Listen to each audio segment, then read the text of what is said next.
Good morning everyone. My name is Komal Ankush Kale. Today I will discuss about evaluation of pharmaceutical industry. Let's start introduction. There are many reasons to feel uncomfortable investigation in drug companies. For many investors targeting the next big pharmaceutical breakthrough, the biggest obstacle is not knowing how to evaluate drug companies as investment. Another concern is whether these companies will be successful in winning approval from the Food and Drug Administration (FDA) and bringing their product to market. Investors should evaluate company pipelines. The Food and Drug Administration imposes strict tests and guidelines before allowing a drug to be sold to consumers. Developing a drug for market and winning FDA approval can take up to 10 years.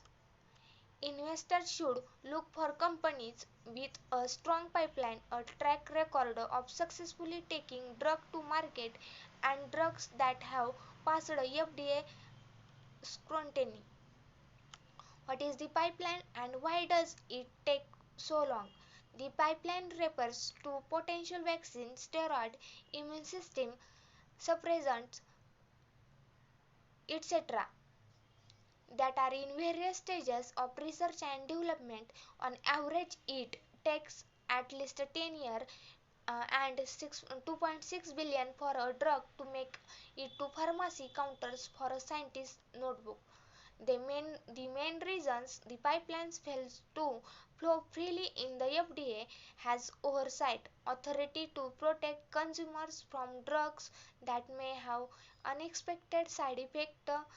The FDA imposes strict guidelines and tests a drug must pass before it reaches store shelves. The importance of pending drug development. The strength of drug pipeline is vital to pharmaceutical companies of all sizes. This is the primary measures of whether a company is a good investment.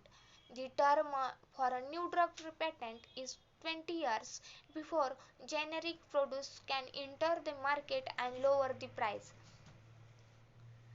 As a result, companies, especially startups, are on shaky ground if they depend on just one drug for of their profit.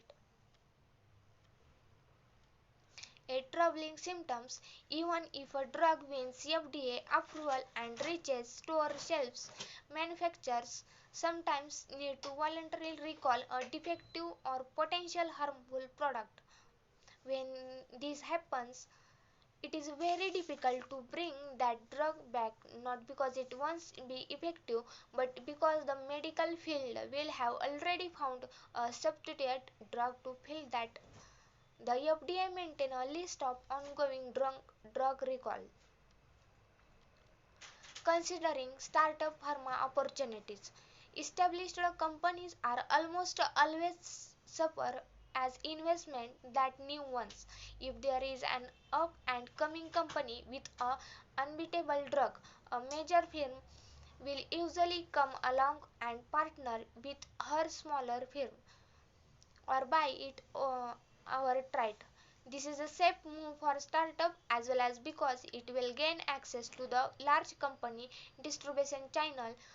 Additionally, if the FDA puts the brakes on drug development, a larger firm has the capital to take it back to the lab again. The bottom the bottom line, as investors look for companies that have strong pipeline and a history of successfully bringing drugs to the market. If the company products are free from FDA and they have a cohesive target, a certain demographic or disease area, it is a good sign. If you are going to buy only one company, go with a large firm, but if you are going to diversity within the industry, small companies with a history of partnering R&D focusing on illness that are in going Alzheimer, heart disease, etc. are solid addition to pharmaceutical industry. Thank you.